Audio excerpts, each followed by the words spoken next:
Welcome everyone to my one-woman Candlelight Vigil and prayer for Palestine. Tonight I'm just gonna do a Candlelight Vigil and reading and prayer for you.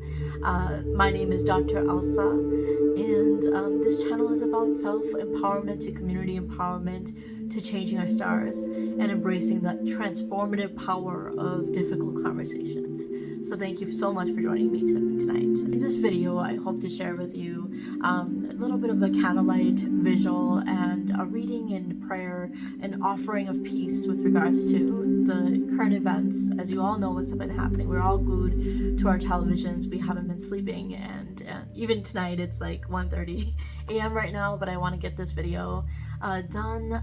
Tomorrow there will be a national march for Palestine, the largest Palestine liberation march.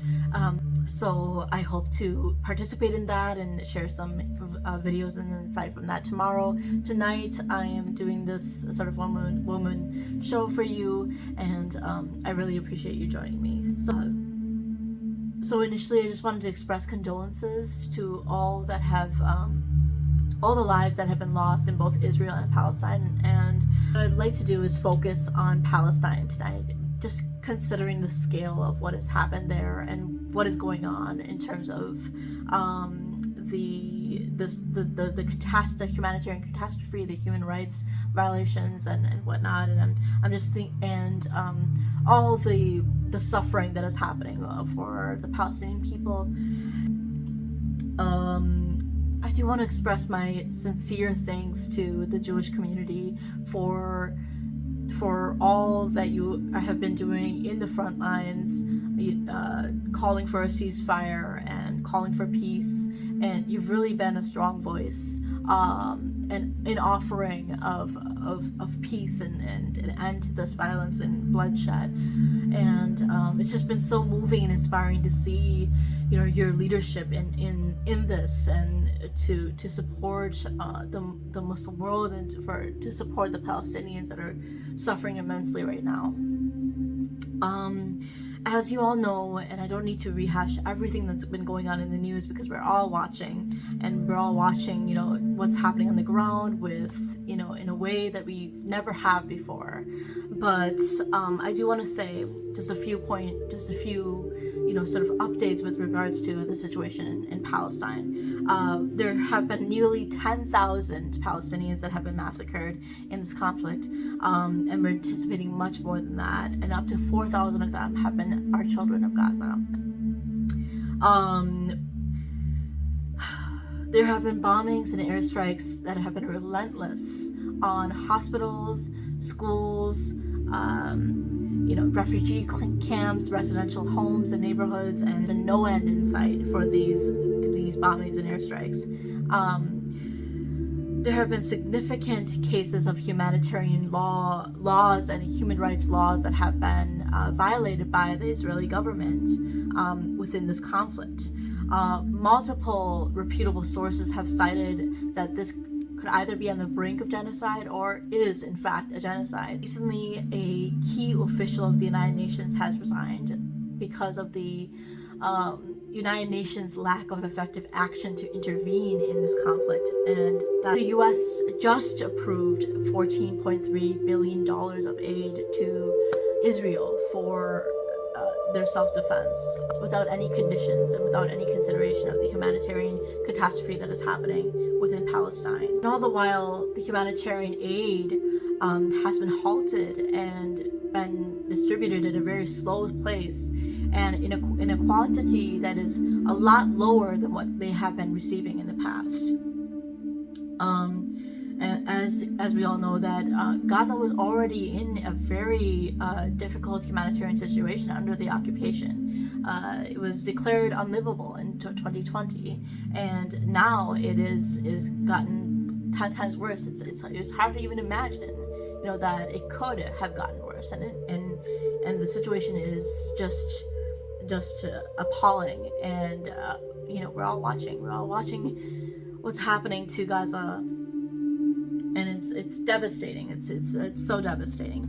The United Nations and nations all over the world have been calling for a ceasefire repeatedly, and Israel has remained relentless in its bombings, and the military operation they're conducting without considering the consequences.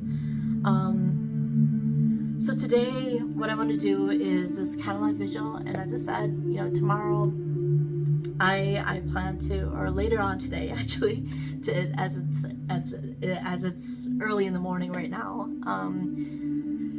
I will be attending the march in DC. But for tonight, I have my kava with me, and whenever you're watching this, whether it's in the daytime or in the night, whenever you're watching this with me, and hopefully this will serve as a little bit of a commemoration of the people who we have lost, the suffering that the Palestinians have been enduring at this time. So I am going to begin by reading articles from the Universal Declaration of Human Rights. This is a document that was established by the United Nations in 1948 as a sort of universal standard for human rights. It's something that it highlights sort of the most basic fundamental human rights that every person, every human being is entitled to, such as regardless of their nationality and race and whatever status. And there are about 30 articles that sort of outline various rights and freedoms, including the right to life, liberty, and security. It covers civil, political, economic, social, cultural rights, and stresses the dignity and equality of all individuals. So there has been criticism about this document. There has been criticism with the United Nations as well, with regards to the current conflict in the Middle East, as well as generally since inception, its ability to sort of be an effective institution in terms of the challenges with enforcement and political gridlock and cultural relativity and various other issues. But what this serves, the Universal Declaration of Human Rights, is an influence or an inspiration for nations to adopt laws that are connected to this, the creation of conventions and laws within their national constitutions, and also it's inspired national movements as well globally on advocating for human rights and promoting that culture and respect for equality and fundamental dignity and freedoms. And the other thing that it emphasizes is the inherent dignity and worth of an individual, and in fostering justice and equality within society. I got this book actually in at an annual general meeting for Amnesty International almost 20 years ago, several months before 9/11. In Nashville, Tennessee, actually. So it was my first annual general meeting for Amnesty International, and I got involved with human rights in my junior and senior year of high school. And then in high school I was the president of the Amnesty chapter. So this particular book has served to be so special to me in terms of my work in human rights and sort of my entrance into international affairs as well. So it was just so nice to find this actually among my things just recently and right now during this time. So I have my candles here. There are about 30 of them for each article, and I intend to read the article, and I'll summarize some of the articles if they're too long, and light a candle for each article and place it in the back, and then hopefully at the end I'll have a little bit of a prayer and a moment of silence as well. As I read through the book, I'll also share some of the illustrations in the book, because it's not only sort of like a book that shares the articles, but it has some powerful illustrations in there as well. So here we go. Article 1. All human beings are born free and equal in dignity and rights. They are endowed with reason and conscience, and should act toward one another in a spirit of brotherhood.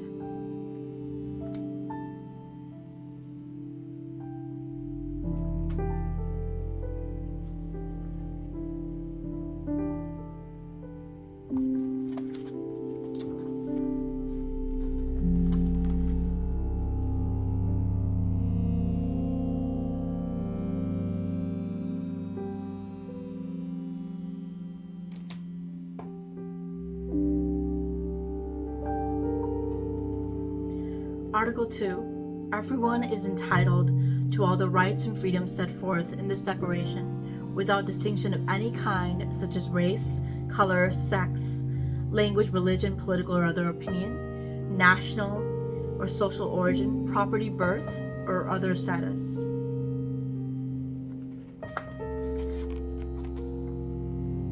Here's a picture.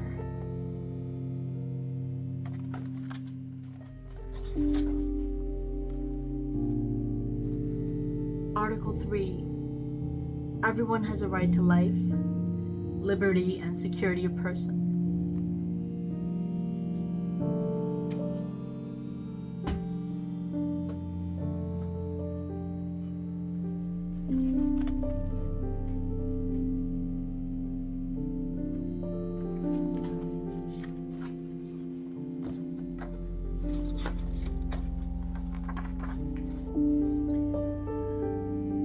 Article 4. No one shall be held in slavery or servitude. Slavery and the slave trade shall be prohibited in all their forms.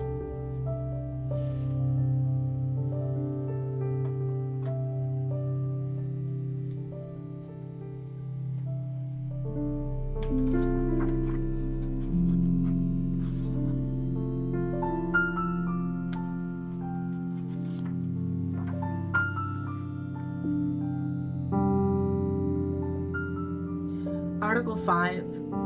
No one shall be subjected to torture or to cruel, inhuman, or degrading treatment or punishment.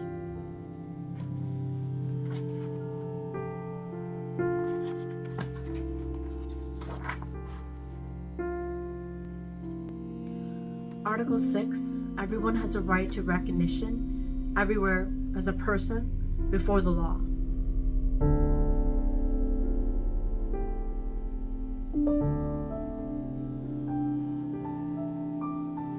Article 7. All are equal before the law and are entitled without any discrimination to equal protection of the law. Article 8. Everyone has a right to an effective remedy by the competent national tribunals for acts violating the fundamental rights granted him by the Constitution or by law. Article 9. No one shall be subjected to arbitrary arrest, detention, or exile.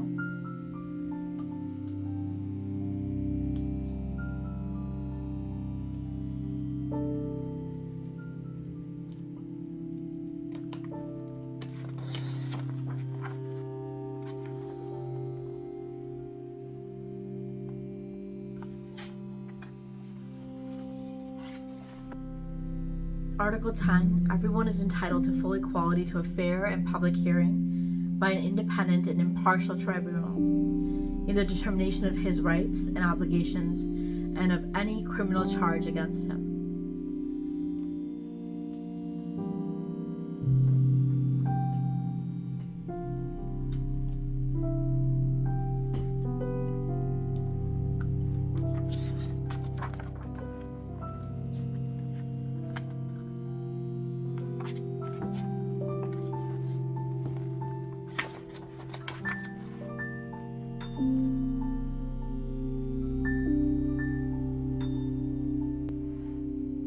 Article 11. Everyone charged with a penal offense has a right to be presumed innocent until proved guilty, according to law in a public trial, at which he has had all the guarantees necessary for his defense.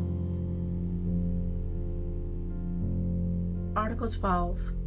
No one shall be subjected to arbitrary interference with his privacy, family, home, or correspondence, nor to attacks upon his honor and reputation. Everyone has a right to the protection of the law against such interference or attacks.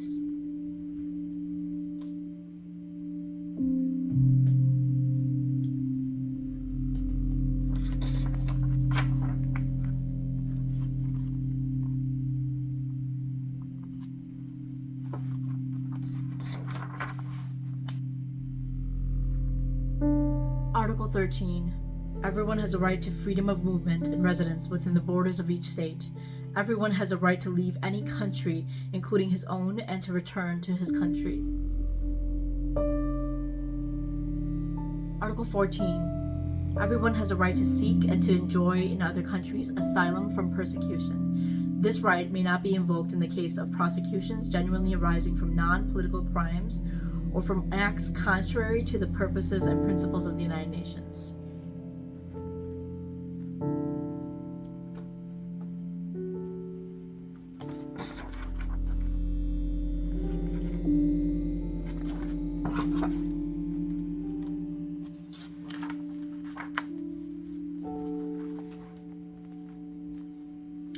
Halfway there.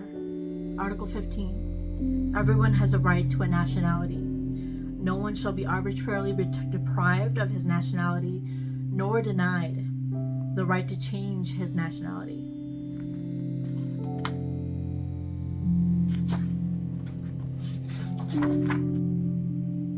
Article 16. Men and women of full age without any limitation due to race, nationality, or religion have the right to marry and to found a family. They are entitled to equal rights as to marriage, during marriage, and at its dissolution. Article 17. Everyone has a right to own property, alone as well as in association with others. No one shall be arbitrarily deprived of his property. Article 18. Everyone has a right to freedom of thought, conscience, and religion. This right includes freedom to change his religion or belief, and freedom, either alone or in community with others, and in public or private, to manifest his religion or belief in teaching, practice, worship, and observance.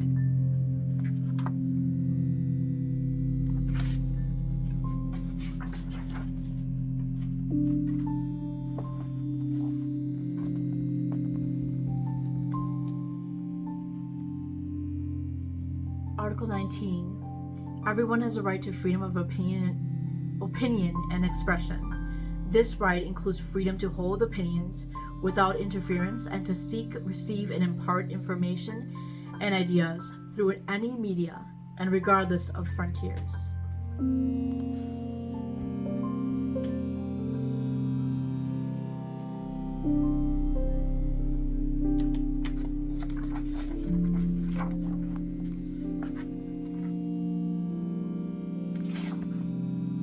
Article 20. Everyone has a right to freedom of peaceful assembly and association. No one may be compelled to belong to an association.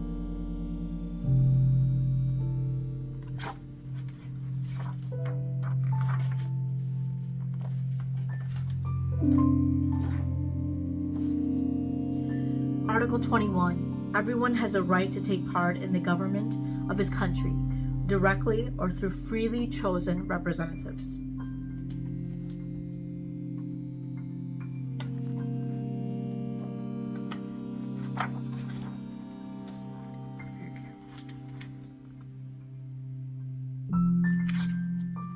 Article 22. Everyone, as a member of society, has a right to Social Security and is entitled to realization through national effort and international cooperation, and in accordance with the organization and resources of each state, of the economic, social, and cultural rights indispensable for his dignity and the free development of his personality.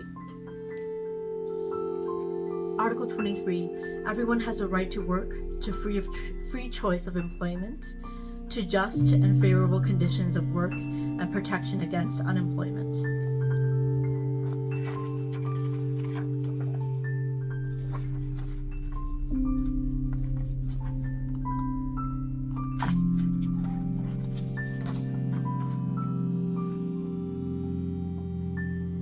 Article 24.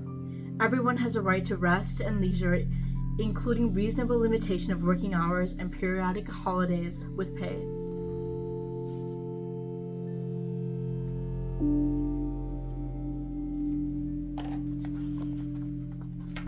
Article 25. Everyone has a right to a standard of living adequate for the health and well-being of himself and of his family, including food, clothing, housing, and medical care, and necessary social services, and the right to security in the event of unemployment, sickness, disability, widowhood, old age, or other lack of livelihood in circumstances beyond his control.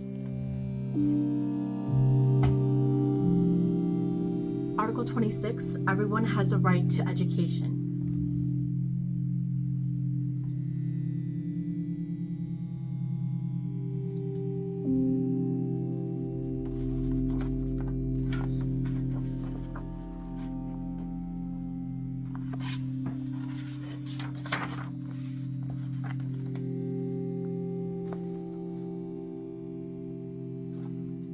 Article 27. Everyone has a right freely to participate in the cultural life of the community, to enjoy the arts, and to share in scientific advancement and its benefits.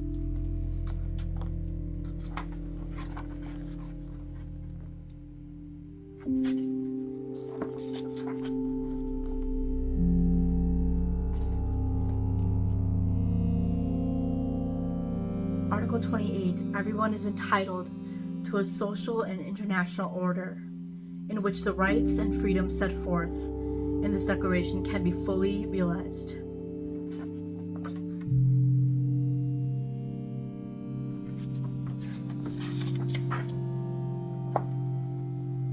Almost ending. Article 29. Everyone has duties to the community in which alone the free and full development of his personality is possible. And last but not least, Article 30. Nothing in this declaration may be interpreted as implying for any state, group, or person any right to engage in any activity or to perform an act aimed at the destruction of any of the rights and freedoms set forth herein.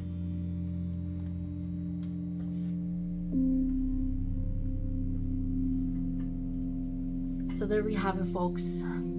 30 articles and 30 candles. It will continue to serve as an important reminder for us during this difficult time. I forgot to mention that this book actually has, beyond the illustrations, it has the articles written in different languages as well, which is really cool. So I'd like to end with a prayer. Actually, this is a book that I created in college 20 years ago, and I just found this as well in my storage. It's lots of different supplications, and I actually wrote one out. And I think I recited this at the Candlelight Vigil in college as well. Just a very simple prayer. I won't read the Arabic, but I'll just read the English quickly. So here it goes. Oh Allah, please give us guidance and support to ease the pain of those families of the victims we have lost. Oh Allah, please ensure justice to be made among the people. Oh Allah, please let us live together in peace and unite amongst ourselves to preserve a life of happiness. Oh Allah, please take care of all those who are suffering and all those who have died. Very short prayer, but I want to conclude with another prayer. Actually, this is a prayer that I actually found in that book, and this is something that I always used to recite, and I always have recited, in my prayers. And it's just a piece of paper that I found in the book, and so I'm going to read this to close off the night. Allah, I love you and I need you. Please come into my heart. Oh Allah, I seek your protection against worry and grief,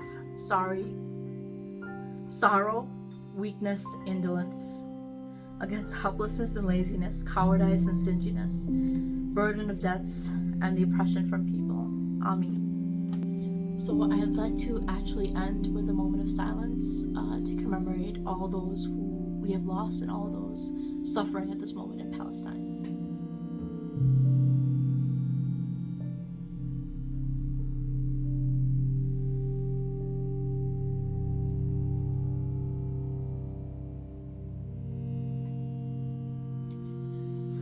Thank you so much, everyone, for joining me tonight in this one woman candlelight vigil and prayer. And I hope that we keep continuing the fight in whatever way we can possibly do, in calling for a ceasefire, calling for peace, and commemorating and praying for our brothers and sisters suffering in Palestine. Thank you so much for listening and giving this voice a chance. And let's continue to have these difficult conversations. And in solidarity, peace, warmth, and blessings to you. Take care, and see you in the next video.